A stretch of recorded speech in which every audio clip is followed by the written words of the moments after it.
Napasampasahod ng kotse ang isang traffic enforcer sa Cavite. Ang driver ng kotse pinara raw ng enforcer matapos masangkot sa hit and run. Yan at iba pang disgrasya sa daan sa Frontline Report ni Gary De Leon. Masdan ang kuha ng CCTV kung maharurot ang kotseng yan sa Kawit, Cavite. Pero teka, may nakasampa sa hood ng sasakyan.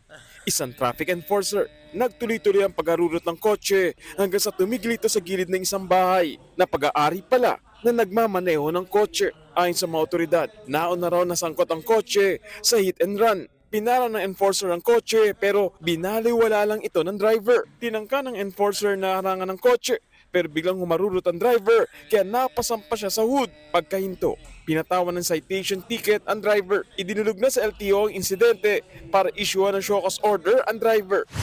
Sa Cavite pa rin, tulong-tulong ang mga rescuer na ilabas ang isang sugatang pasahero mula sa nadisgrasyang bus sa Aguinaldo Highway sa Imus City. Isa siya sa siyam na sugatan nang bumangga ang bus sa likod ng isa pang bus. Sa tindi ng impact, wasak ang unang bahagi ng bus. Agad na dinala sa ospital ang mga sugatan. Inaalam pa ang ugat na aksidente.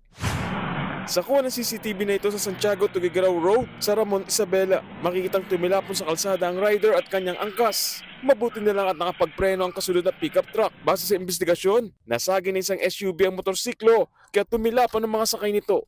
Hindi raw sila napansin ng SUV driver. Nauwi sa aregluhan ng aksidente.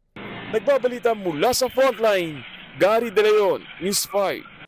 Mga kapatid, Mean Los Baños po, huwag magpahuli sa mga balita at impormasyong dapat ninyong malaman.